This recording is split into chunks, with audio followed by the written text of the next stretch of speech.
Crown Princess Diana, the real story of a woman who changed the world. Chapter 1. Before she became princess. Long before millions of people knew her as Princess Diana, she was simply Diana Frances Spencer. Diana was born on July 1, 1961, into the Spencer family, an aristocratic British family with a long history connected to the royal family. Her childhood was not always easy. Diana's parents separated when she was young, and her parents later divorced. Like many children experiencing family problems, Diana had to grow up while dealing with changes within her own family. She spent part of her childhood at the Spencer family's home, Althorpe, in Northamptonshire. Diana wasn't known around the world. She wasn't a princess. She wasn't surrounded by photographers. She was simply a young woman trying to understand what she wanted from life. As she grew older, she became known for her gentle personality and her interest in helping people. She eventually moved to London and worked as a nursery assistant. Her life at that time was surprisingly ordinary compared with what would come later. She worked with children. She lived in London. She spent time with friends. She had no idea that her life was about to change dramatically. Chapter 2. Meeting Prince Charles. Diana had known members of the royal family through social connections, but her relationship with Prince Charles developed later. Charles was the eldest son of Queen Elizabeth II and the heir to the British throne. He had already been under enormous public pressure for years because of his future position. The question of whom Charles would marry was closely watched by the British public and the media. Diana and Charles began seeing each other in 1980. The relationship quickly attracted attention. Diana was only 19 years old. Charles was 32. Their relationship moved quickly, and in February 1981, their engagement was officially announced. Suddenly, Diana's private life became public property. Photographers followed her. Newspapers published stories about her. People wanted to know everything about the young woman who was going to marry the future king. Diana was suddenly famous before she had even become a princess. Chapter 3. The Royal Wedding. On July 29, 1981, Diana and Charles were married at St. Paul's Cathedral in London. It became one of the most famous weddings of the 20th century. Millions of people watched the ceremony around the world. The young bride became an international sensation. Her wedding dress, designed by David and Elizabeth Emanuel, became instantly famous.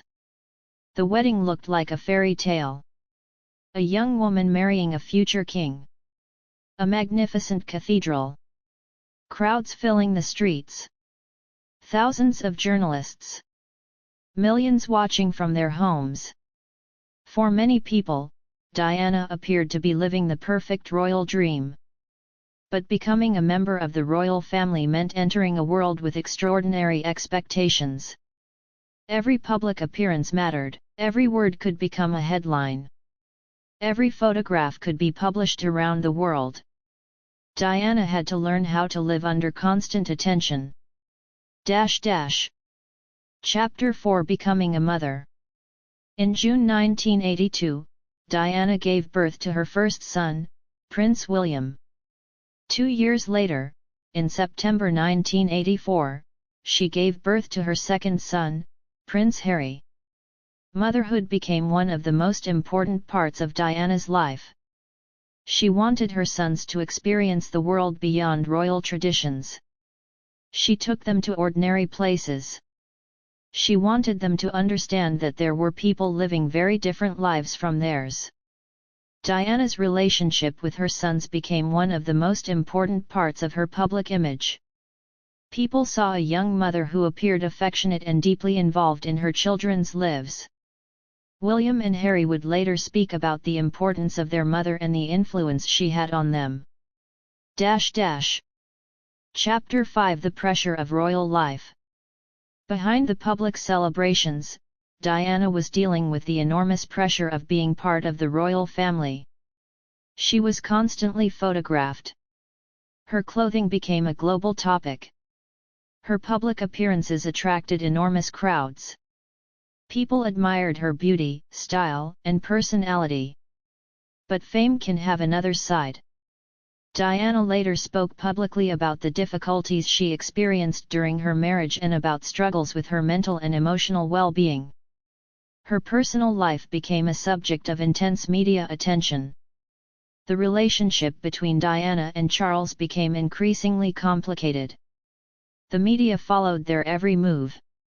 Rumors about problems within their marriage became widespread. The private difficulties of their relationship were repeatedly discussed in newspapers and television programs. The fairy tale image of the royal wedding was beginning to look very different from reality. Chapter 6: A Marriage Under the Microscope. Diana and Charles eventually separated in 1992. Their separation became one of the biggest stories in the world. There were no ordinary moments anymore. A private disagreement could become a newspaper headline. A photograph could be interpreted in countless ways. The public wanted explanations. The media wanted stories. And Diana was living in the center of it all. In 1996, the divorce between Diana and Charles was finalized. Diana was no longer the wife of the future king. But she remained an important public figure. In many ways, the years after the separation became the period when Diana created an identity of her own. She began focusing increasingly on humanitarian causes. Chapter 7: The People's Princess. Diana's popularity continued to grow. But something about her public role had changed. She wasn't simply appearing at royal ceremonies anymore. She was visiting hospitals. She was meeting people who were sick. She was speaking to people affected by poverty and social problems. She supported organizations working with vulnerable people. One of the reasons Diana became so influential was her willingness to show compassion publicly. She was often photographed shaking hands, talking to patients, hugging people, and listening to their experiences. Her approach felt different from the traditional image many people had of royalty. She seemed approachable. She showed emotion. She wasn't afraid to discuss subjects that were sometimes uncomfortable. That helped make her one of the most recognizable people in the world. Chapter 8: Breaking Barriers. Diana's humanitarian work became particularly significant during the 1980s and 1990s. She supported campaigns related to homelessness, children, hospitals, HIV/AIDS awareness, and other causes. At a time when misinformation and fear surrounding HIV/AIDS were widespread, Diana publicly interacted with people living with the condition. Those moments were significant because public figures had enormous influence over how society viewed difficult issues. Diana's public behavior challenged fear and stigma. She used her position to encourage compassion instead of judgment. Her humanitarian work became a major part of her legacy. Chapter 9: The Minefield in Angola. In January 1997, Diana traveled to Angola as part of her humanitarian work. The country had suffered from years of war, and landmines remained a serious danger to civilians. Diana visited a minefield in Huambo. She walked through an area that had been cleared as part of a demining operation. Photographs of Diana wearing protective equipment and walking through the area were broadcast around the world. The visit attracted enormous attention to the global landmine issue. Some people criticized the political implications of her involvement. Others praised her for bringing international attention to the dangers faced by ordinary civilians. Regardless of the debate, the visit demonstrated how powerful Diana's public influence had become. She could walk into a place most ordinary people had never heard of and suddenly make millions of people pay attention. Chapter 10 Diana after the divorce. After her divorce, Diana continued to live a highly public life. She remained a mother. She remained a global celebrity. And she remained deeply involved in charitable work. Her relationship with her sons was especially important to her. William and Harry were growing up under extraordinary circumstances. They were not ordinary children. Their mother was one of the most famous women on earth. Their father was the future king. Every public appearance attracted photographers. Diana tried to give them as normal a childhood as possible. She took them on trips. She spent time with them privately. She wanted them to experience ordinary life whenever possible. Her sons would later carry memories of their mother throughout their adult lives. Chapter 11 The Final Summer. The summer of 1997 was filled with intense media attention surrounding Diana. She continued traveling and appearing publicly. She was still involved with charitable causes. She was also constantly photographed by the international press. Her fame had reached extraordinary levels. She could not easily go anywhere without attracting attention. Yet she continued living her life. She traveled. She worked. She spent time with her children. And she continued her humanitarian efforts. No one knew how close the world was to one of the most tragic moments in modern royal history. Chapter 12 Paris. On August 30, 1997, Diana was in Paris. That night, she left the Ritz Paris with Dodi Fade. They were traveling in a car when the vehicle entered the Pont de l'Alma tunnel. A serious crash occurred. Dodi Fade and the driver, Henri Paul, died at the scene. Diana was seriously injured. She was taken to the hospital. Despite medical efforts, she died in the early hours of August 31, 1997. She was only 36 years old. The news shocked the world. Chapter 13 A World in Mourning. When news of Diana's death spread, people struggled to believe it. She had been one of the most photographed people on earth. Millions of people felt as if they had watched her life unfold. Now she was gone. Crowds gathered outside royal residences. People brought flowers. Messages of grief filled newspapers and television broadcasts. In Britain and around the world, ordinary people mourned someone they had never personally met. The emotional reaction was enormous. Diana had become more than a royal celebrity. She had become part of popular culture. People had watched her grow from a shy young woman into one of the world's most recognizable humanitarian figures. Chapter 14 The Funeral. Diana's funeral was held at Westminster Abbey on September 6, 1997. Her sons, William and Harry, walked behind her coffin during the procession. The image became one of the most remembered moments of the 20th century. Millions watched the funeral around the world. People filled the streets. Flowers covered the areas around royal residences. The scale of public grief demonstrated how deeply Diana had affected people. She had been famous, but the response showed that many people felt an emotional connection with her. Chapter 15 The Legacy. Diana's story did not end with her death.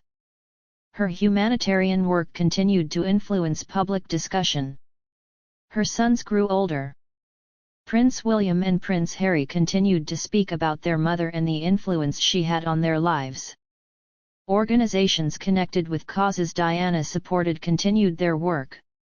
Her name remained associated with compassion, humanitarianism, and the ability to connect with ordinary people.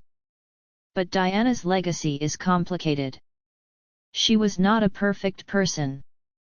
Her life contained mistakes, personal struggles, difficult relationships, and intense public pressure. That is part of what makes her story human. She wasn't simply a princess in a fairy tale, she was a real person living under extraordinary circumstances. Chapter 16 What made Diana different? Diana understood something that many famous people struggle to understand. Fame could give her attention. But attention could also be used to help someone else. She could use cameras to show the world people who were normally ignored. She could visit hospitals. She could speak to people living with illness. She could stand beside people affected by war. She could use her public position to encourage compassion. That became one of the most powerful parts of her legacy. Diana's greatest impact wasn't simply the clothes she wore or the royal events she attended. It was the way she used her visibility. Chapter 17 A Mother Remembered. For William and Harry, Diana was not simply Princess Diana. She was their mother. She was the person who took them outside the palace environment. She wanted them to understand ordinary life. She wanted them to laugh. She wanted them to experience things other children experienced. After her death, they had to grow up without her. Their grief became a private part of their lives even while the whole world was watching. As they became adults, both continued to speak about the importance of mental health and emotional well-being. Diana's influence could still be seen in the causes her sons supported. Chapter 18 The Woman Behind the Icon. It is easy to remember Diana through photographs. The wedding dress. The royal family. The famous hairstyles. The glamorous events. The humanitarian visits. The crowds. But behind all of those photographs was a human being. A young woman who entered one of the most famous families in the world. A mother raising 2 children. A woman trying to understand her place in a very complicated institution. A public figure dealing with enormous media pressure. And eventually, a humanitarian who discovered that her fame could be used to help other people. That is why her story continues to interest people decades later. Heavy Black Heart. The final lesson. Princess Diana's life was not a perfect fairy tale. It was something much more complicated. She experienced privilege and pressure. She experienced love and disappointment. She experienced incredible fame and painful public attention. She became a mother. She became a humanitarian. She made mistakes. She learned. She changed. And she used the final years of her life to draw attention to people who needed compassion. Her story reminds us that we should never judge a person's entire life from a photograph. A person can look happy while facing enormous pressure. A person can be famous and still struggle. A person can make mistakes and still change. And a person can use their position to make a difference. Diana's life lasted only 36 years. But during those years, she became one of the most recognizable women in modern history. Her story remains powerful because it wasn't simply the story of a princess, it was the story of a human being trying to find her own identity while the entire world watched. And perhaps that is the most important lesson from her life: you don't need a crown to make a difference. You need compassion, courage, and the willingness to care about people who are often forgotten. Princess Diana may have been born into an aristocratic family and married into the British royal family, but the part of her legacy that people continue to remember most is much simpler: she made people feel seen. The end.